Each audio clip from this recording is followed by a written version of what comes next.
श्री राम जी विकारी थे, निर्विकार परमात्मा नहीं थे। निर्विकार परमात्मा कोई और है। प्रमाण दिखाइए आप। जी, आपके समक्ष हम दिखाते हैं श्री वाल्मीकि रामायण से हिंदी टीका सहित भाग 1। ठीक है, जिसके संपादक है श्री खेमराज श्री कृष्णदास प्रकाशन, बंबई से प्रकाशित है ये। इसी के आप आएंगे अरण्य कांड में। ठीक है जी, सर्ग 47। उस समय मरीचि नामक जो राक्षस था वो मृग बन के उनके समक्ष जाता है, तो श्री राम जी उसको पकड़ने के लिए जाते हैं सीता जी के कहने पर। जब वो उनका वध कर देते हैं उसके बाद वो चिल्लाना शुरू कर देता है, तो श्री राम जी को पता चल जाता है कि एक छल था। वहां से वो वापस अपने घर की ओर होते हैं, लेकिन उससे पहले वो एक और मृग को मारकर उसका मांस लेकर अपने घर की ओर चलते हैं, जहां पर सीता जी और लक्ष्मण जी उनका इंतजार करते हैं। इसी में अगर आप आगे आएंगे इसी सर्ग में, तो वहां पे क्या होता है कि रावण उस समय रूप बदल के जा चुका होता है उनके पास एक ब्राह्मण का। तो रावण को वो खुद आमंत्रित करती हैं कि आप यहाँ रुके शाम तक, क्योंकि मेरे पतिदेव वन में गए हुए हैं, आप कुछ देर विश्राम करें। मेरे स्वामी जो है वो नाना प्रकार के पशुओं का वध करके लेके आएंगे, तब हम आपका आदर सत्कार करेंगे। आप स्वयं पढ़ सकते हैं, हे द्विश्रेष्ठ, एक मुहूर्त भर विश्राम करो। अभी हमारे स्वामी बहुत सारे वनफूल, मूल, रूरू यानी कि हिरन, वराव, गोदा वध करके, स्पष्ट लिखा हुआ है, वध करके बहुत मांस द्रव्य ले यहाँ आते होंगे। ऐसा तो है नहीं कि फल के जो पेड़ है उनको मार के लाएंगे, जीव को ही मार के लाएंगे।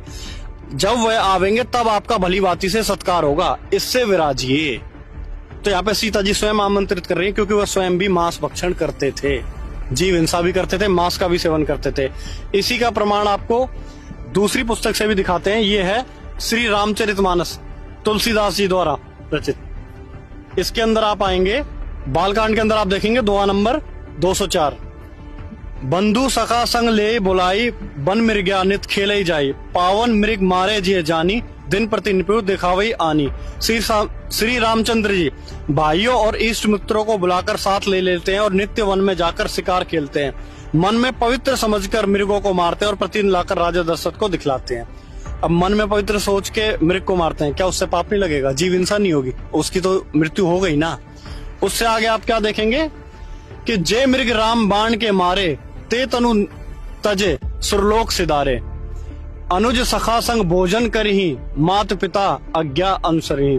के अनुज सखा संग भोजन करी, के उन मृगों को मारते हैं और फिर उसका मांस भोजन के रूप में खाते हैं। या आप हिंदी में भी पढ़ सकते हैं, जो मृग श्री राम जी के बाण से मारे जाते थे वे शरीर छोड़कर देवलोक चले जाते थे। श्री रामचंद्र जी अपने छोटे भाइयों और सखाओं के साथ भोजन करते थे उनका, और माता पिता की आज्ञा का पालन करते हैं। तो ये कौन सी मर्यादा हो गई? ये तो साफ साफ स्पष्ट दिख रहा है कि वो विकारी थे, मांस भक्षण वो कर रहे हैं। इसके साथ साथ आपको दिखाते हैं कि वो मदिरा का भी सेवन करते थे।